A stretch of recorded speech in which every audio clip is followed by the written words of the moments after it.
Quero convidar os irmãos a abrirem a Escritura no livro de Atos dos Apóstolos, no capítulo 2. E eu quero ler com a igreja tão somente o versículo 40. Tão somente o versículo 40. E eu quero pedir aos irmãos, aos jovens, aos adolescentes, às crianças, ouçam essa mensagem. Ouça essa palavra. Ouça com atenção. Abra bem o seu coração.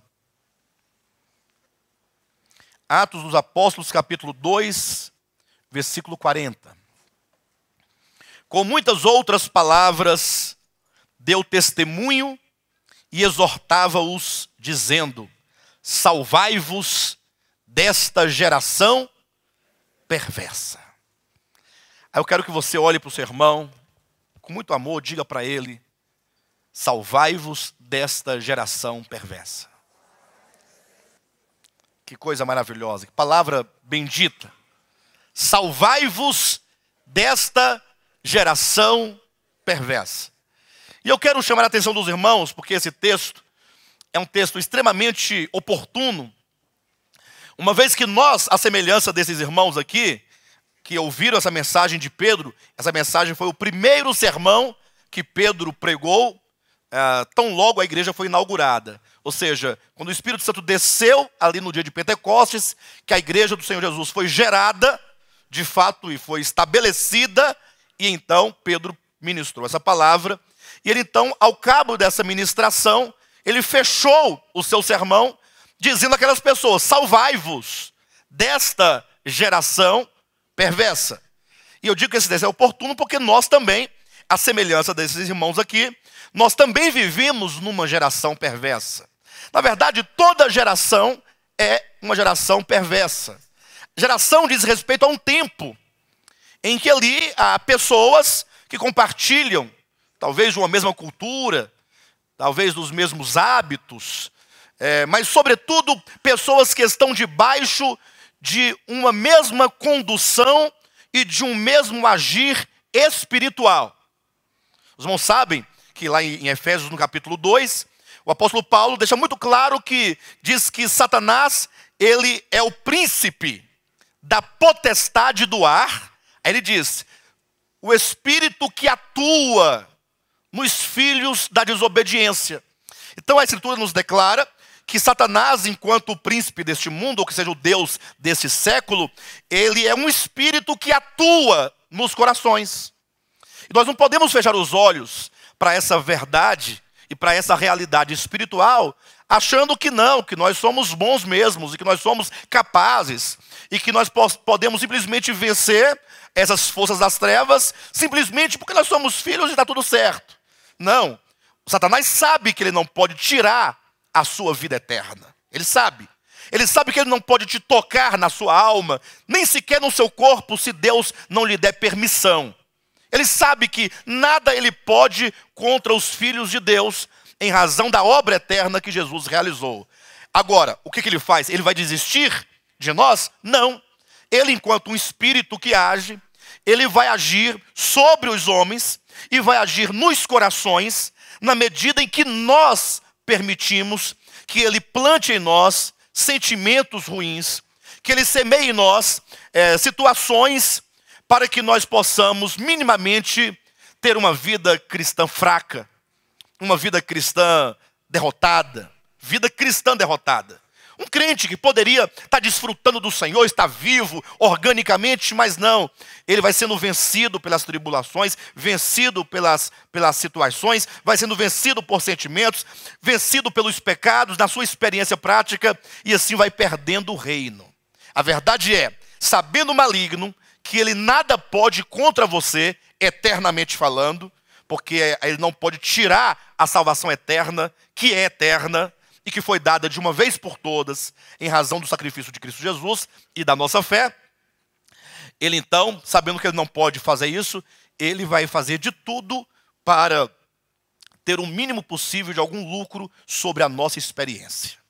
Então, quando diz que Satanás, ele é o espírito que age sobre os filhos da desobediência, é esse espírito e é esse agir que caracteriza uma geração. Então, cada geração ele tem uma experiência particular. Nós podemos olhar para a Escritura e nós podemos ver várias gerações. Por exemplo, poderíamos citar aqui a geração dos tempos de Noé. Olha para aquele tempo. O apóstolo Pedro chama aquela geração de o mundo antigo. Né? É um mundo antigo, falando de um tempo, falando de uma época, falando de uma geração em que o inimigo agia sobre aquelas pessoas, de maneira que esse agir do maligno sobre as pessoas tornava as pessoas comuns numa prática. Ou seja, uma geração em que todas as pessoas, ou pelo menos a maioria esmagadora daquele povo, trará consigo, na sua experiência, uma marca compartilhada por todos. É uma característica própria daquela geração. Quando nós olhamos, por exemplo, para aquela geração de Noé, o que nós vemos ali? Vemos, primeiramente, uma geração materialista. Lembra que Jesus fala como foi nos dias de Noé, comiam, bebiam, casavam e davam-se em casamento? Então, aquela geração materialista, que foi inclusive o resultado, o fruto, quando diz a Bíblia que Caim saiu da presença de Deus e foi morar numa terra distante, chamada Nod, e lá ele primeiramente logo construiu uma cidade.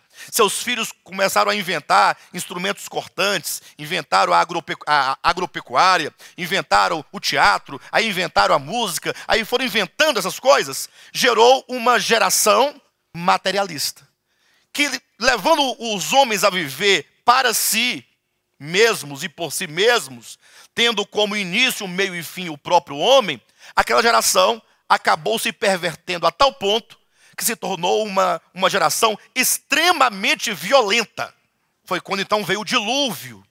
Uma geração materialista, violenta. Deus deu cabo daquela geração com o dilúvio, só que o germe daquela geração continuou. Porque depois do dilúvio, ainda permaneceram os 3 filhos de Noé, Sem, Cã e Jafé, que geraram a geração do tempo da Torre de Babel, daquela rebelião.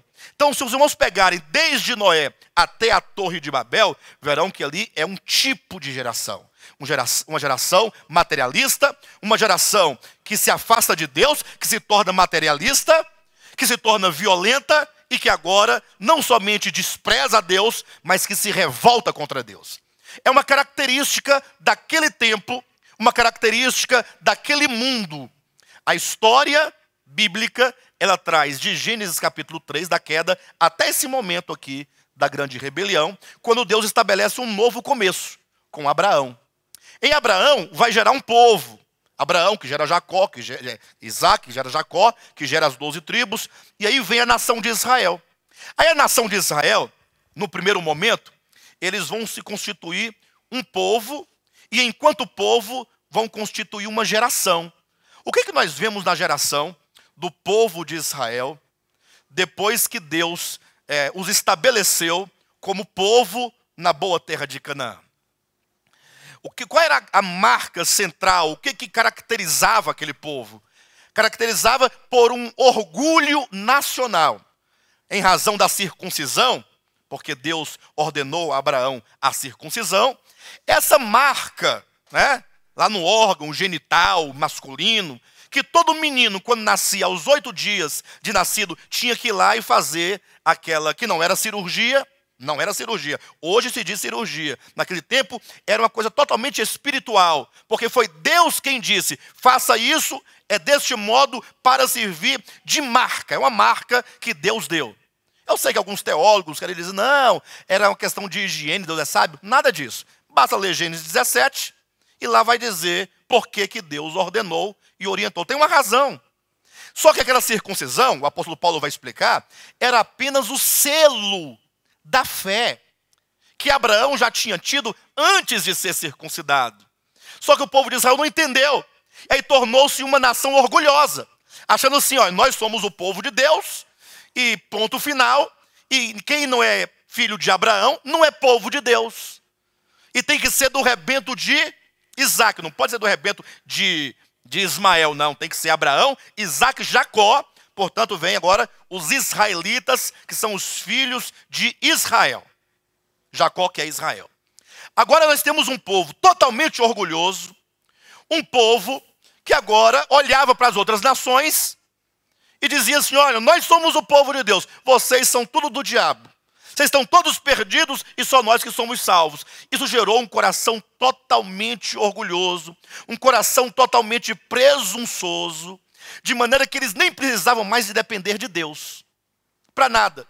Embora eles fizessem lá as festas e fizessem ali os sacrifícios no templo, uma vida exteriormente religiosa, mas o coração não precisava de Deus, não dependia de Deus. Um coração soberbo. Quando o indivíduo fica com um coração soberbo, ele despreza a Deus. E qual foi o resultado dessa geração? Uma geração que, sendo ela o povo de Yahvé, tendo ela a lei, o templo, os sacrifícios, as festas, os sábados, tudo aquilo que Deus havia dado, eles se tornaram uma nação altamente idólatra. Muitas vezes muito mais perversa na idolatria do que as próprias nações pagãs.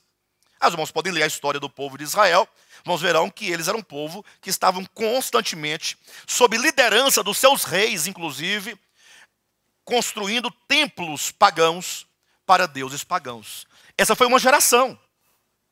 Uma geração, então, quem viveu na geração de Noé, tinha que se salvar daquela geração. Tinha que vencer aquela geração. Quem viveu na geração do povo de Israel, desse orgulho nacional, tinha que se livrar desse orgulho nacional e vencer. Ora, se fala muito em vencer nessa igreja, nesse ministério, se tornar um vencedor. Quem quer ser um vencedor aqui? Vamos fazer diferente. Quem tem a certeza da sua salvação? Certeza. Mérito de Cristo. Não tem jeito mais de você perder a salvação. É porque não tem jeito. Ora, porque a sua salvação não foi comprada, não foi com dinheiro, não. Com seu dinheiro, não. E também não foi comprada com suas obras, que são trapos de imundície, não. Sua salvação, ela foi adquirida pelo precioso sangue de Cristo. Então, é um preço imensurável.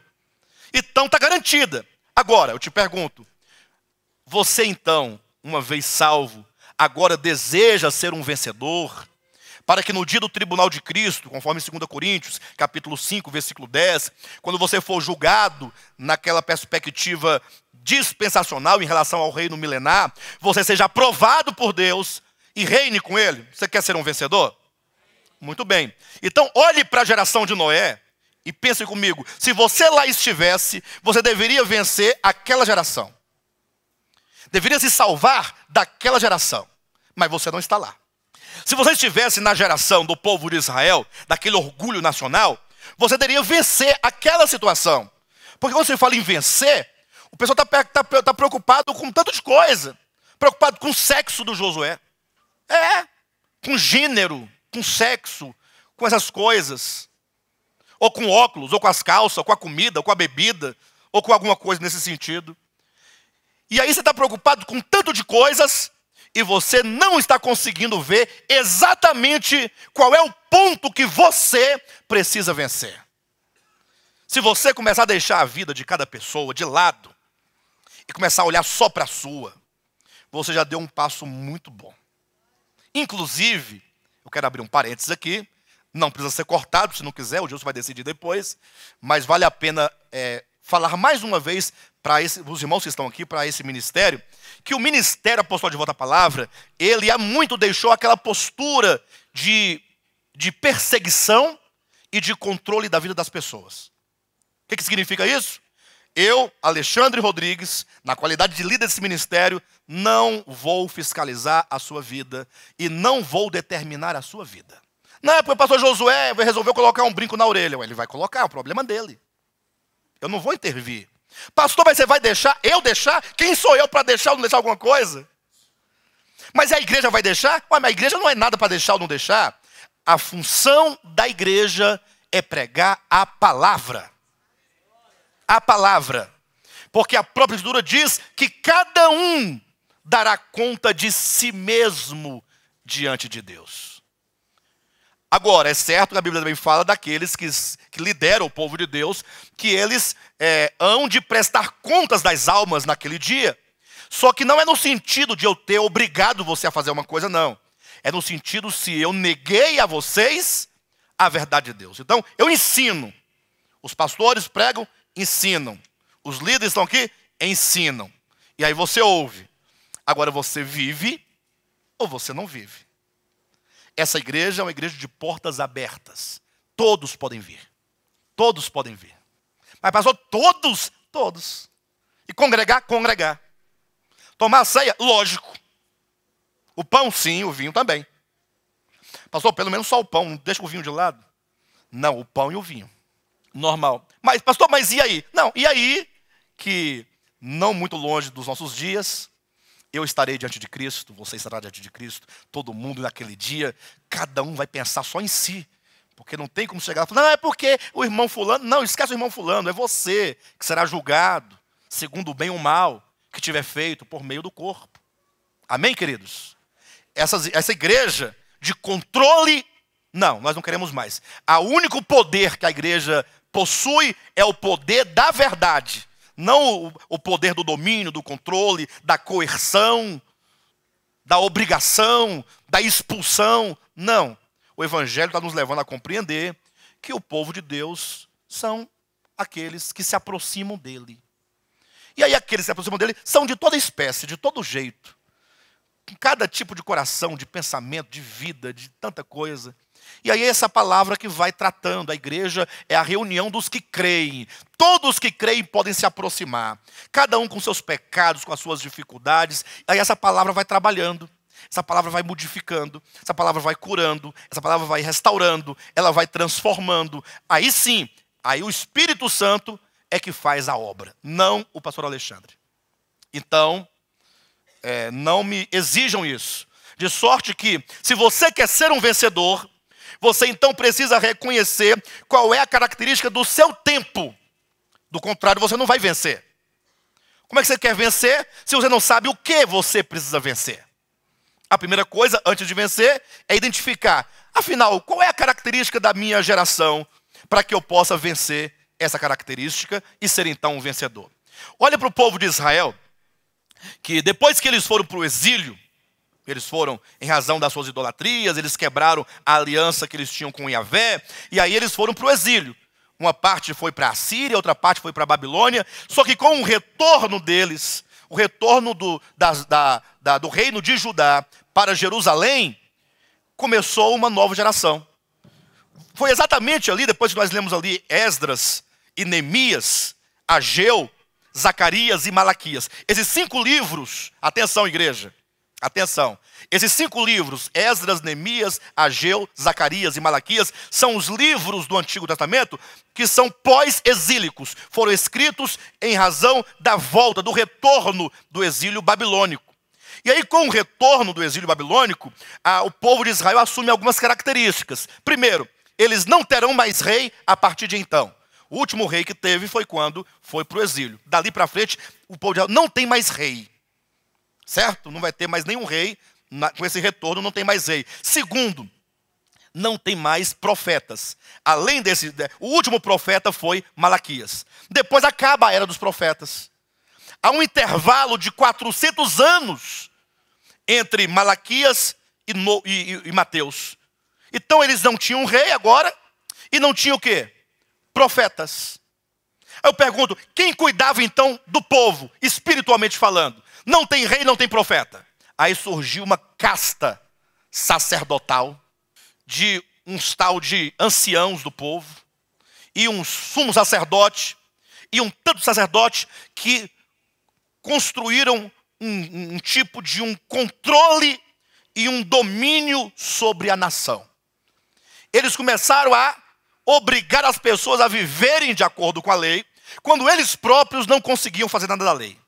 Tornaram-se pessoas altamente legalistas. Pensa num legalismo. Essa é a característica do povo de Israel, depois do exílio com a morte do último profeta, que foi Malaquias. Daí para frente, a característica daquela geração é uma geração altamente legalista. Parece que isso é uma coisa boa, porque eles estão interessados em guardar a lei, interessados em cumprir a lei. Parece uma coisa muito bonita. Entretanto, quando vem Jesus Cristo, o que eles fazem? O que aquela geração legalista fez? crucificou o Messias. Porque o legalista não precisa de Jesus e ele não quer Jesus. Porque ele é legalista, ele quer somente a lei. Então ser um vencedor, naquele tempo, era vencer aquela geração que era perversa, que era legalista. Cada geração tem uma característica. Quando então passa a geração legalistas, nós entramos na Idade Média, quando vem o catolicismo romano, que predominou no mundo inteiro por 1000 anos, nós temos uma outra geração. A geração da Era das Trevas. Um nome que é dado pela própria história. Não é os crentes que estão falando, não é a Bíblia. A própria história chama o período de Era das Trevas. A Idade Média, essa era medieval, é marcada pelas trevas, as trevas mesmo do entendimento, em relação a Deus, em relação à ciência, em relação ao homem, em relação a tudo. Dessas trevas do coração, na mente, na alma, de sorte que o resultado dessas trevas foi o abandono à Escritura. Agora, eles não recorriam mais à Escritura para saber qual era a vontade de Deus. Não, eles simplesmente, eles tinham lá o colégio apostólico, liderado por um bispo maior, um bispo primaz, que era o cabeça da igreja chamado, e agora eles simplesmente determinavam o que era e o que não era. Aquela geração de trevas, eles abandonaram as Escrituras. Observa como cada geração tem uma característica bem definida. E qual é a era em que nós estamos vivendo? Qual é a era que nós estamos vivendo? Nós lemos o texto aqui inicial. Salvai-vos desta geração perversa. Lógico, essa geração perversa que se refere aqui, geração do tempo dos apóstolos ainda. Mas nós estamos demonstrando como de tempo em tempo há gerações diferenciadas e nós, não diferentemente, estamos também numa geração perversa. E esta geração na qual nós estamos é a geração Laodiceia. Olhando do ponto de vista da Escritura, do ponto de vista da igreja. A igreja vive uma geração de Laodiceia. Isso é o que está no Apocalipse, capítulos 2 e 3, quando nós temos as 7 igrejas, e cada uma daquelas igrejas apresenta um momento histórico da igreja. A última é Laodiceia, e nós, portanto, estamos em Laodiceia. Você, meu irmão, lembre-se disso a cada dia. Você está na geração Laodiceia. Como diz o irmão Gilmar, bem-vindo a Laodiceia. Laodiceia não é a Assembleia de Deus, não é a Igreja Batista, não é a Presbiteriana, não é a Metodista, não são os neopentecostais, não é aqui também, porque Laodiceia não é um lugar e não é uma placa, é um espírito que atua, é um espírito que age sobre o povo de Deus e que vai gerando no coração dessas pessoas alguns comportamentos. Gera cegueira espiritual para que não enxergue. Olhe para a nossa geração, olhe para a atual geração. Os cristãos estão enxergando alguma coisa, irmãos? E aí tem um problema de enxergar a verdade objetiva. Quase ninguém está enxergando. Quase ninguém. Falar que o sacrifício de Cristo Jesus nos garante plena e eterna salvação é um escândalo. Ora, mas por quê que um cristão vai se escandalizar, pastor Josué? Porque nós estamos afirmando que o sacrifício de Cristo nos deu salvação plena e eterna. Aí ficam irritados às vezes, porque os olhos não podem enxergar verdades objetivas, como a questão do reino, da salvação, da regeneração, do novo homem. Agora, o pior também é quando nós vemos essas verdades objetivas, porque Deus nos deu um certo grau, nível de luz para enxergar as objetivas, mas nós não conseguimos perceber subjetivamente essas verdades.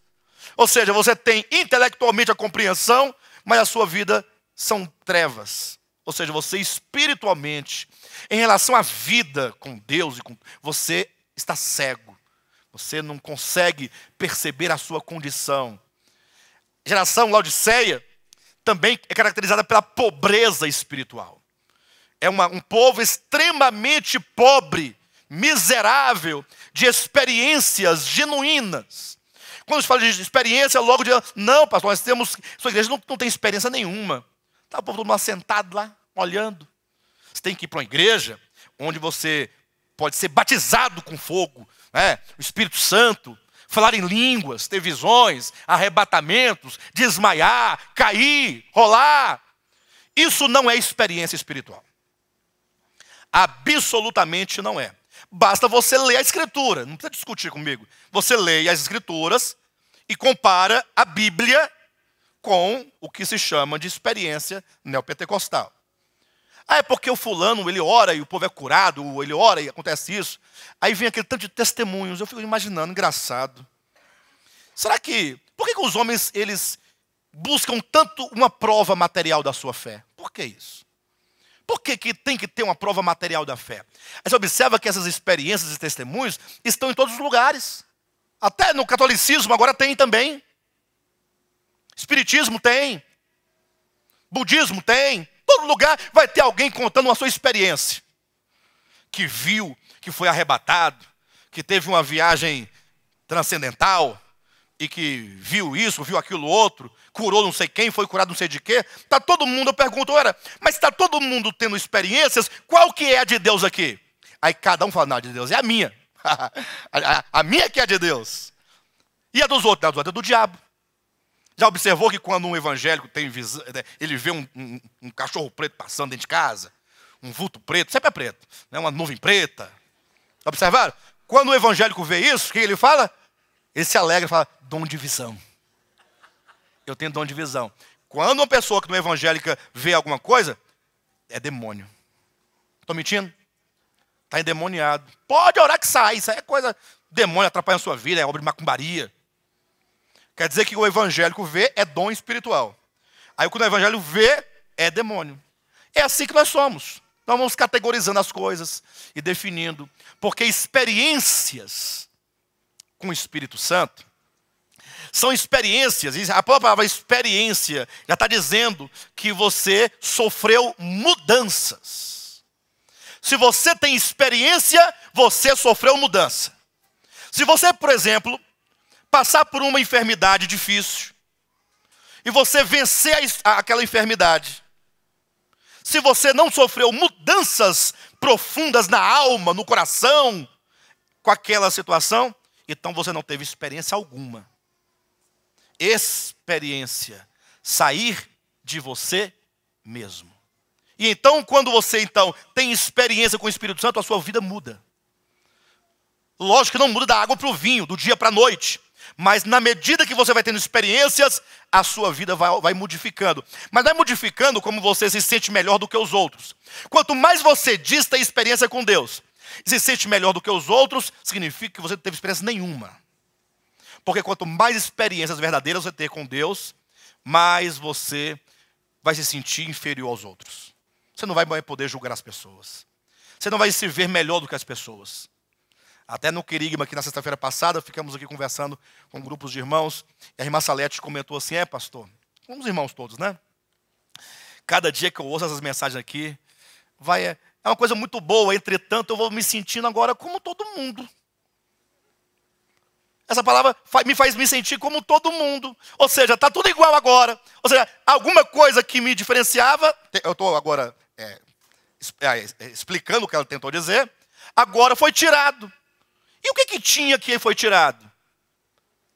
Essa coisa, essa ideia de que eu sou alguma coisa, talvez porque eu oro muito, porque eu jejuo muito, porque eu dou meu dízimo de tudo, eu faço isso e aquilo. Isso cria uma coisa diferente em relação aos pecadores. Só que as pessoas não sabem que isso que se cria é carne. Essa religiosidade nos torna piores do que os outros que fazem as mesmas coisas, erradamente falando, mas que não assumem essa postura religiosa. Então, é preciso que nós possamos enxergar isso.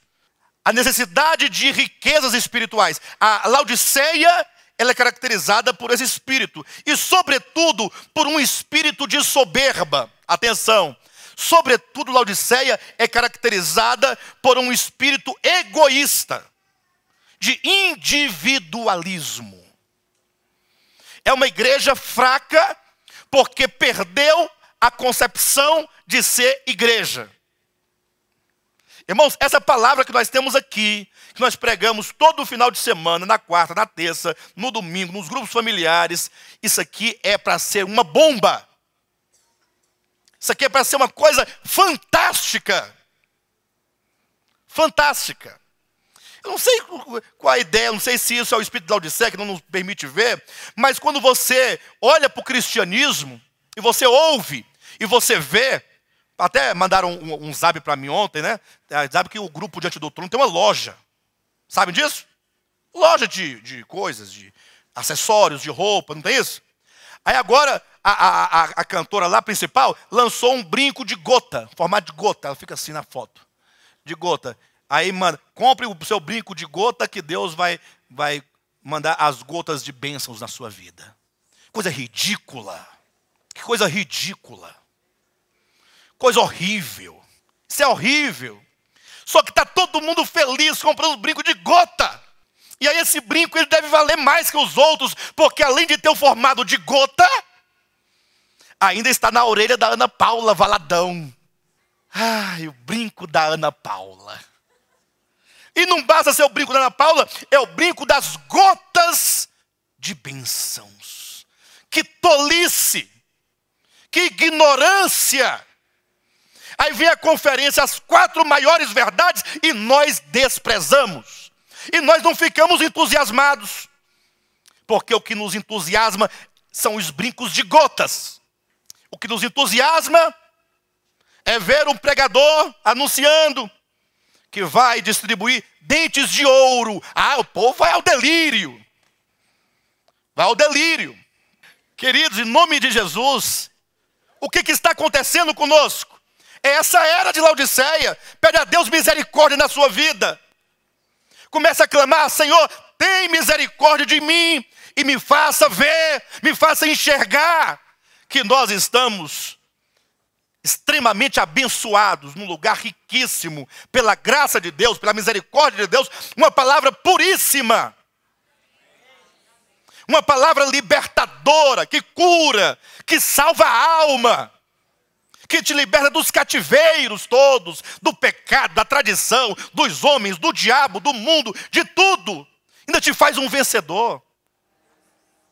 Só que nós não conseguimos enxergar isso. Uma igreja fraca. A igreja do Senhor se enfraquece quando o espírito de Laodiceia entra nos corações e semeia a semente de uma vida cristã, olha a contradição, de uma vida cristã egoísta. O que é a vida cristã egoísta, pastor? Ora, basta você olhar que é tão grande o egoísmo de Laodiceia, que ela diz assim: olha, eu estou rico e abastado, e não preciso de coisa alguma. Ora, se ela não precisa de Jesus, porque ele diz que está à porta batendo para entrar, imagine do irmão que está do lado. Se não quer Jesus, não precisa. Eu vou precisar do Josué, do Juraci. Aí nós vamos observar uma característica que está marcando esta era. Nós estamos no final da era de Laodiceia. Nós estamos chegando na parte pior desta era. E há uma característica se evidenciando cada dia mais. Estamos vendo que a questão de igreja está sendo cada vez mais relativizada. Ou seja, congregar não é tão importante como a Bíblia diz que é. Congregar é uma coisa assim, que a gente é um evento social, que quando dá, a gente vai. Quando não dá, a gente não vai. Congregar. E com a internet agora, muito mais, né? Porque agora eu posso servir a Deus individualmente e individualmente usufruir das bênçãos do coletivo. Eu usufruo as bênçãos do coletivo, mas dele eu não participo, porque é uma relação unilateral. Internet é uma relação unilateral, porque você recebe, mas você não dá. Sim ou não? Você recebe, Mas você não dá nada, você não dá um sorriso, você não dá um aperto de mão, você não dá uma palavra de exortação, você não dá uma palavra de consolo, você não dá o seu calor humano, você não dá a sua oferta, você não dá nada, você está do outro lado. Então isso é uma coisa negativa, quando se faz uso errado deste instrumento que é a internet. Bom é que aqueles que não podem estar em espírito, presente conosco pela distância, porque não tem como cruzar o Oceano Índico e o Atlântico até chegar aqui, aí então a internet serve. Mas é aquele miojinho, mas não tem ovo quebrado dentro do miojo não. E nem tem um temperinho de sazon para ajudar aquele temperinho fraco dele não. É só aquele temperinho. A internet é para quem fala assim, ó, como eu não tenho nada, então isso aqui é uma benção. Mas se pudesse estar aqui, estaria. Então, queridos, há um espírito de egoísmo muito grande. Por quê? Porque cada um, isso já se aconteceu no tempo do profeta Ageu, por ocasião da volta do exílio, cada um está construindo a sua própria casa. E a casa de Deus está em ruínas. Lembram lá quando eles voltaram do exílio e tinham que construir o templo? E aí o templo era uma questão muito grande, tinha que ser construído de acordo com a planta, de acordo com o modelo. Só que aí quando eles voltaram, não era verdade que as casas de todo mundo estavam destruídas? Estavam queimadas? Porque não tocaram fogo em tudo lá? Então quando no retorno, cada um tem que construir a sua própria casa. Lógico, é normal. Só que a casa de Deus, daquele tempo, que era física, por causa da dispensação do Antigo Testamento, também tinha que ser construída. Só que aquela casa que era de Deus, não era de ninguém. E aí, quem é que vai se preocupar em construir a casa de Deus? Aí a Bíblia diz lá, o profeta Ageu foi usado por Deus para dizer, cada um de vocês estão preocupados com a sua própria casa. Cada um está construindo a sua própria casa. Aí vem o argumento, não, quando eu colocar o telhado aqui, aí eu já posso me cobrir direitinho, aí eu vou ajudar na casa de Deus. Mas aí quando eu colocou o telhado, disse o profeta Ageu, você agora quer apainelar a sua casa, você agora quer ornamentar a sua casa. Então, nunca acaba a sua casa. Porque quando ela estiver toda prontinha, você fala assim, rapaz, se essa casa fosse lá no sudoeste, se eu pudesse levá-la para lá. Bem, mas eu posso vender e comprar lá. E de lá você vai. Nunca, o ser humano não tem fim. A busca do ser humano nunca acaba. Nunca. Isso é em qualquer campo da educação, é do campo da moda. Tudo, não tem fim. É um fundo, é um poço sem fundo. É um poço sem fundo. E aí cada um vive para si. Eu já ouvi aqui, por exemplo, agora assim, se o programa sai televisão, não tem problema não. Sai, depois volta. Mas como é que é isso? Como é que é isso? Não tem uma importância? Não tem o programa de televisão, de outra palavra, é o único programa que não pode sair do ar, o único. Em Brasília. Pode sair até o Chaves. Se bem que depois de outra palavra é o Chaves. Né? Essa é a ordem, de outra palavra, Chaves. Até chegar nos... Tem uns que estão lá. Você está entendendo? Porque o programa de Volta à Palavra, ele é um programa que tem alguma coisa para oferecer para o ser humano. Em termos de vida eterna. Ele tem alguma coisa. É pouquinho, mas tem. Tem outros que não tem nada. Não é isso? Então, amados, esse individualismo é uma marca de Laodiceia. Nós temos que dar as mãos, nós temos que nos unir. Nós temos que nos preocupar uns com os outros. Tire da sua cabeça essa ideia de que o pastor é aquele que resolve tudo na igreja. Tudo é de responsabilidade do pastor. Essa ideia é a ideia dos nicolaítas. Você paga um pastor, ele faz as coisas espirituais, eu faço as minhas materiais. Não, está errado. Isso é maligno, isso é perverso. A Bíblia diz que nós somos um reino de sacerdotes. Todos aqui são sacerdotes. Todos são. E, portanto, todos devem desempenhar o seu papel espiritual. Eu percebi que o irmão Gil não veio a semana passada e nem essa semana. Então eu vou ligar para ele hoje. Entenderam? Quem viu que o irmão Gil não está por aqui hoje? Ou está aí dentro? Não está aqui. Que ele sempre... Perceberam? Quem percebeu? Aí você liga para ele. Tudo bem, Gil, você não estava na igreja, eu fiquei preocupado com você. Está precisando de alguma coisa? Ó, em nome de Jesus, não vamos parar, vamos continuar. Aí o irmão, opa, que coisa boa. Aí vem o irmão fica animado. Aí vem para reunir. Ou então falou, estava com uns problemas, tal. Não, vamos orar então, vamos orar agora que Deus vai te dar uma direção na sua vida. E aí nós vamos crescendo. Mas não, a pessoa some, ninguém percebe, ninguém vê. Não, porque isso aí é o pastor que tem que ver. O pastor não dá conta. Aqui não tem nem como eu saber exatamente quem faltou, é muita gente. Alguns eu percebo logo, porque são pessoas muito próximas. Olha, se eu já faltar, eu vou saber. Porque ele senta aqui. Aqui sempre, toda a vida, não muda daqui. Então, semana que vem, quando ele não estiver aqui, eu sei que ele faltou. Porque eu aqui. Agora, quem senta para o lado do meio aí é difícil. Tem um irmão aqui que vem todo culto. Quer ver? O nome dele é com O. Eu não sei. Como é que é seu nome, varão? Eu esqueci. É Os. É você. Olha para mim. É você mesmo. Qual é teu nome? É. Você, varão. É você mesmo. Não, você, varão de verde aqui, do lado da irmã de vermelho. É. Lucivaldo. Olha, o nome dele é com O. É por isso que ele não queria saber. Não era ele, né? Lucivaldo. Ele vem todo domingo. Ele é jovem. Ele é jovem. Ele não tem família aqui, pai, mãe, irmão. Porque vem com velho de turma, né? Mas não, ele vem sozinho, vai da casa dele. Ele tem uma esposa, ou é noiva, não sei bem. Vem com ela, não é não? Maravilha. Eu vejo ela ali, começou a sentar naquele lugarzinho ali. Ele todo domingo eu vejo ali. Eu falei, que bênção. Um jovem buscando a Deus. Não é verdade? Não é bonito? Tem muitos outros jovens que eu poderia citar aqui também. Eu estou apenas dizendo que nós temos que observar essas coisas. E valorizar essas coisas. E sabiam que às vezes tem irmãos aqui nesse ministério que me apacentam? Tem. Ao invés de falar mal, manda um WhatsApp. Pastor, firmeza, fé, coragem, e vai dar tudo certo. Estamos orando por você. Ai, coisa bonita. Nós temos essa necessidade de integração e de preocupação uns com os outros, senão não terá edificação. Essa vida cristã, se você estiver pensando que você vai ser um vencedor sozinho, você está enganado. Porque o simples fato de você se isolar e estar sozinho e achar que não precisa de ninguém, já é a sua derrota.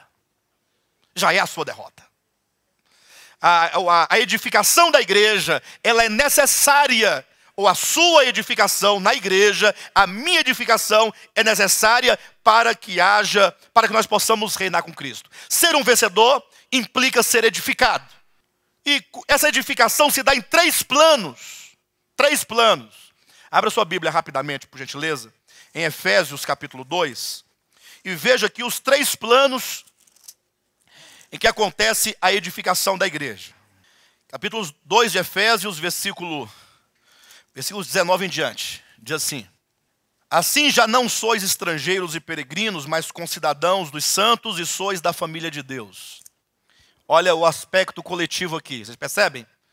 Já não sois estrangeiros e peregrinos. É uma referência à condição dos gentios, daqueles que não têm Deus. Mas uma vez que a pessoa se converte a Cristo, é dito que já não sois estrangeiros nem peregrinos, mas sois concidadãos dos santos e sois da família de Deus. Então Deus tem uma família. Família não é coletivo ou não é coletivo? Coletivo. Sois da família de Deus. Versículo 20. Edificados sobre o fundamento dos apóstolos e profetas, sendo ele mesmo, Cristo Jesus, a pedra angular, no qual todo o edifício bem ajustado cresce para o santuário dedicado ao Senhor, no qual também vós juntamente estáis sendo edificados para a habitação de Deus no Espírito. O primeiro nível de edificação é a edificação pessoal. Não é a edificação individual, é a edificação pessoal. Você, enquanto uma pessoa, lembre-se, o homem foi criado do pó da terra. Quando se converte a Cristo, ele se transforma numa pedra. Lembra que Jesus chegou para Quefas e disse: tu és Petrus, tu és uma pedra. Uma pedra. Então, a pessoa quando recebe a Cristo, ela se transforma numa pedra. Você é uma pedra para a edificação da casa de Deus. Você, Vera, é uma pedra. E pensa numa pedra, viu? Pedrão. Pedrão. Aí agora, essa pedra tem que ser adequada para ser edificada. Você não vai pegar uma pedra cheia de aresta, cheia de calombo.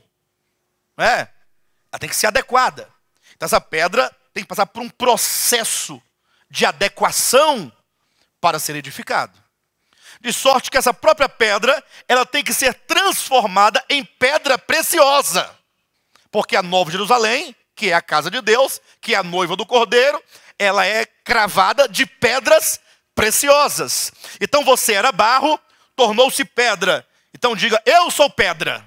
Você não é mais barro, agora você é pedra. Só que você tem que ser uma pedra transformada em pedra preciosa. Então há uma edificação pessoal.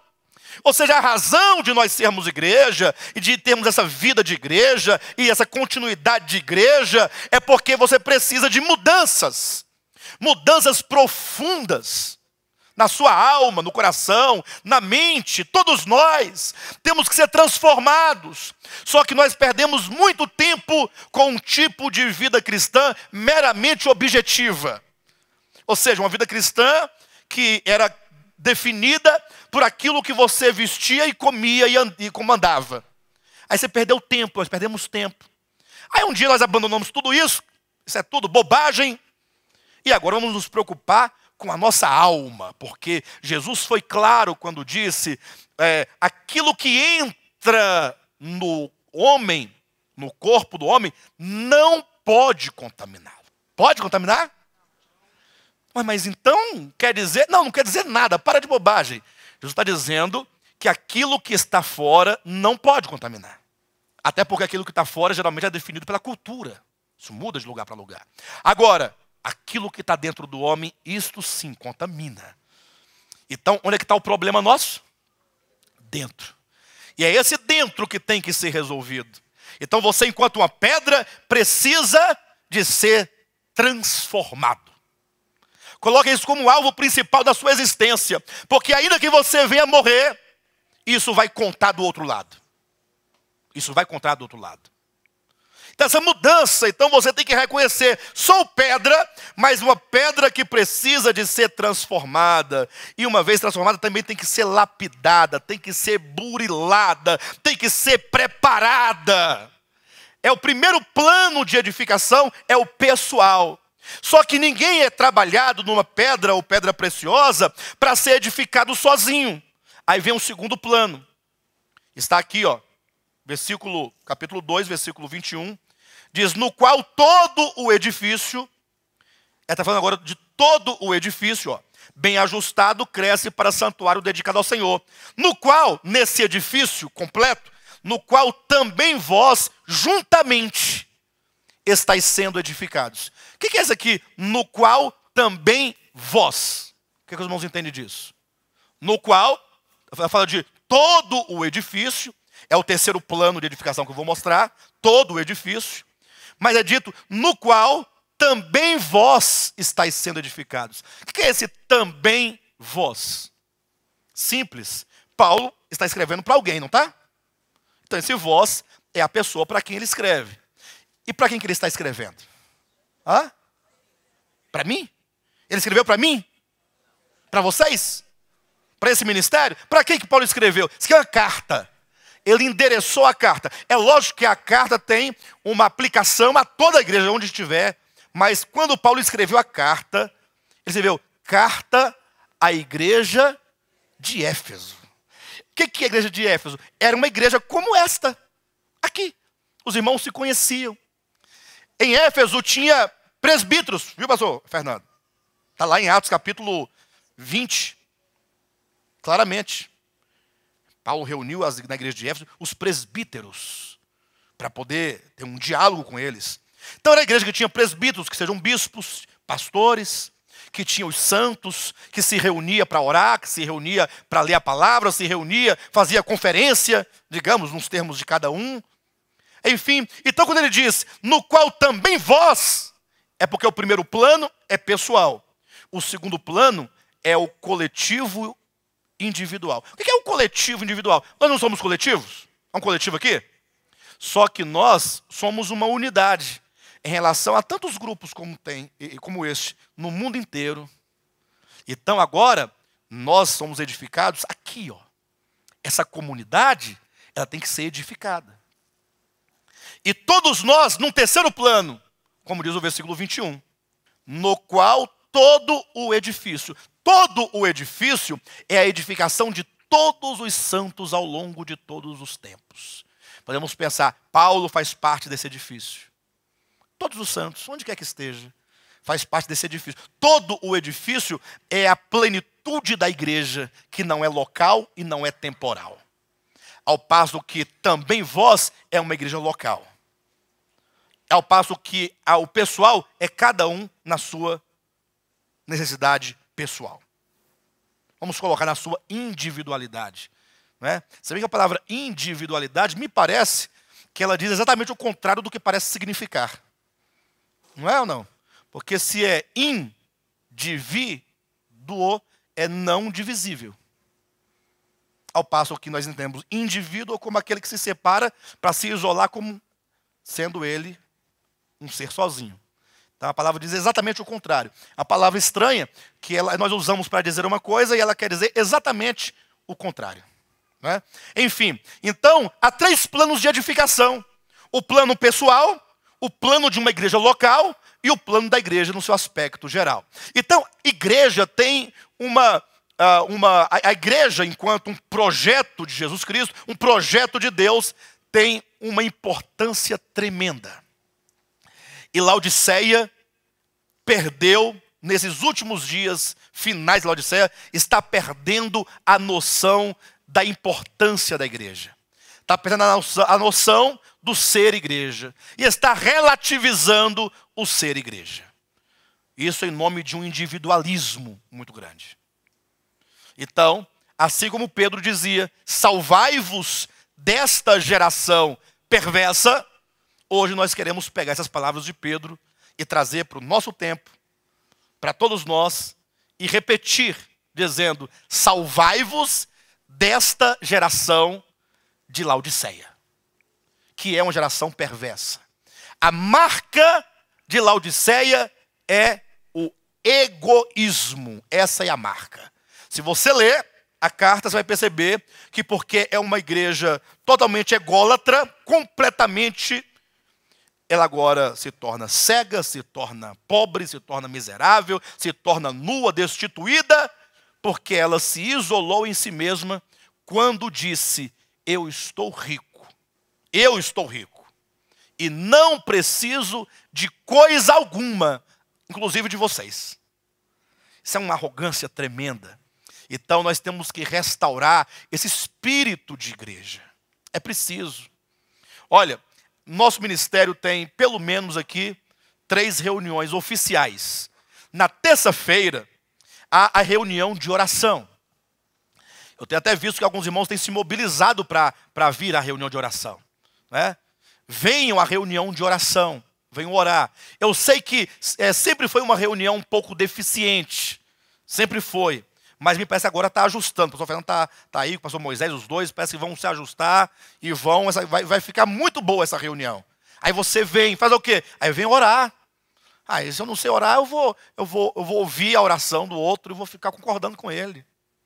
Mas o importante é você conectar o coração, conectar a sua mente, você se ligar em Deus, com os irmãos, para orar pela igreja, orar pelas famílias, orar pelos jovens, orar pelos filhos, orar pelos adolescentes, orar pelos casais, orar para que Deus dê discernimento espiritual, para você poder saber se orientar da sua vida, orar pela conferência, pelos que viram a conferência, pela palavra.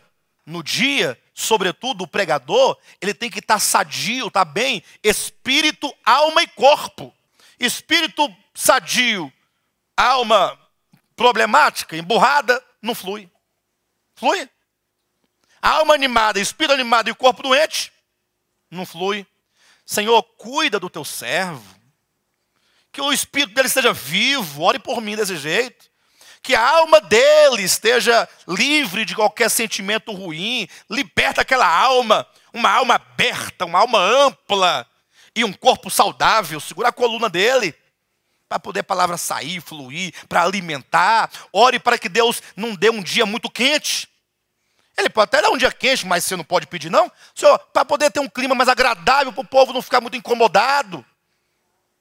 A voz, tudo isso é coisa para você orar. Aí você, todo mundo orando aquela coisa, aquela igreja ficando fervorosa. No dia é uma coisa maravilhosa. Agora, cada um na sua casa, cada um cuida da sua vida, cada um vê o seu programa de televisão, vai para casa da sua sogra, vai fazer o seu churrasco. Aí num dia já aqui querendo ouvir alguma coisa, aí fica todo mundo individualmente vendo o que vai acontecer. E aí nós somos igual um saco de batata. Está todo mundo junto, mas não está misturado. Quando abre aquela batata, cada um vai para o seu lugar. Nós temos que nos mesclar no coração. Fazer um purê. E pensa numa coisa boa, é purê de batata. Hein? Não gosta não? Mas é verdade. Ou não precisamos disso, irmãos? Uma igreja, né, mais fervorosa, mais quente, mais viva, mais orgânica. Manda esse espírito de Laodiceia sair da sua vida. Ainda hoje. Como eu vou fazer isso? Você vai começar a proceder. Você vai de encontro ao espírito de Laodiceia. Não vai ao encontro dele, não. Senão você vai dar um abraço nele. Você tem que ir de encontro. Você tem que se negar a obedecer a esse espírito que está agindo nesta geração. Não, não vou me submeter a esse espírito, não. Nós vamos nos rebelar contra esse espírito. Perfeito? Vamos nos rebelar. Como? Vou começar a orar pelos irmãos. Quero ouvir na terça-feira de oração. Mas se não der para ouvir, não tem problema. Eu vou orar em casa pelos irmãos também. Na quarta-feira tem estudo. Irmãos, coisa maravilhosa. Até o povo que não é daqui está gostando do Apocalipse. Está bombando o estudo do Apocalipse na internet. Mas a gente não vem. Coisa preciosa. Uma das melhores reuniões no sentido de ministração da palavra. A palavra mais bem colocada, mais desenvolvida, não sei se é o aspecto informal da reunião, mas é belíssima. Aí tem um domingo. Aí você vem com a família no domingo, dedica aquela parte da manhã, a manhã da ressurreição de Jesus. O dia que ele ressuscitou, você vem cedo, feliz com a família. Aí começa a semana bem, né? Orou, louvou, adorou, com os irmãos. Mais uma semana, e assim nós vamos levando. E Deus vai trabalhando no coração, vai trazendo bênçãos espirituais, vai te dando até juízo para você poder organizar a sua vida humana. Porque tem um tanto de gente com a vida toda desmantelada. Vida desmantelada ninguém merece. Você não tem paz nem para dormir. Está desmantelado. Por quê? Porque você é desmantelado. Então você tem que se arrumar. Consciência, cabeça no lugar. Né? Maridos, pega a esposa e fala assim, ó, não vai ser do jeito que você quer. Vai ser assim. No sentido de gastar dinheiro. Vai ser assim. O que tem de mulher afundando marido financeiramente não é brincadeira. E muitos. Mulher pega o cartãozão lá, gasta. E o maridão... Não são todas não, mas tem um bocado. Mulher, tudo que vê, quer comprar. Tem pessoa que vai no shopping só para poder ver as coisas. Mas você não vai comprar, não precisa ir. Não, é o que eu quero ver. Aí você cai nessa onda de só ver. Chega assim, ela, só esse. Mas não era só para ver? Pois é, mas só esse. Aí o maridão vem, né? Não que não deva comprar, eu acredito que deveria dar tudo para a mulher que ela quisesse, desde que você tenha as condições. Não é não? A mulher merece sim, mas você tem que poder. Agora, dá o que você não tem, para depois ela ficar toda bonitona lá e você arrebentado no culto, pensando, o cheque vai entrar amanhã, o cartão venceu, a Dilma está quebrando o Brasil. Dilma não, você. Não, a Dilma também. A Dilma é igual o diabo. Eu vou explicar para vocês. Ó. A Dilma é igual o diabo. Eu explico. O diabo não pode ir contra a minha vida, mas que ele ajuda, ele ajuda. Ele coloca um negocinho, coloca outro. A Dilma vai colocando as coisinhas para tropeçar. Aí nós somos desmantelados, cai mesmo. É. Mas essa crise do Brasil hoje não é a primeira e nem será a última. Já teve piores, muito piores. Mas o importante é isso, que nós vamos ganhando juízo, irmãos. Até o seu casamento fica melhor, mais feliz, a irmã vai ganhando juízo para ajudar o esposo, colaborar com o esposo, não perturbar muito o esposo. Deixa ele orar um pouco, deixa ele ler a palavra um pouco. Mas os varões também não podem orar muito. Oração tem que ser dosada. Porque às vezes tem lá o varão lá orando a noite todinha e a irmã, meu bem, vem dormir, meu bem. E ele cabe, não tira a unção, não tira a unção. Ajoelhado com a mão para cima, 3 da manhã. E a esposa lá, sozinha, bichinha. Gente, não faz isso não, pelo amor de Deus. Isso dá problema, Rosirene. Já te falei isso. Juraci, para de orar um pouco. Para um pouco. Devemos orar, mas nem tanto. Tá igual aquela história do outro, né? Diz que foi lá, a esposa falou, meu bem, você poderia me permitir me dedicar um pouco à oração. A Bíblia diz que a gente pode concordar um pouco para eu me separar um pouco para orar. Aí ler o texto, não é verdade, Pedro disse mesmo. Então, não, tudo bem, meu bem, vai, pode orar, não tem problema não. Eu também vou orar um pouco também. Só que aí foi 1 mês, 2 meses, 3 meses, 6 meses, 1 ano. Um desesperado, procurou a irmã e ela não parava de orar. Aí chamou o pastor. Chega lá o pastor, a irmã, mas a Bíblia manda orar sem cessar. Ela não queria mais parar de orar, sem cessar. E o varão lá, nas suas dificuldades, né? Não é, Jailson? Jailson sabe bem dessas coisas. Pessoal, brincadeira.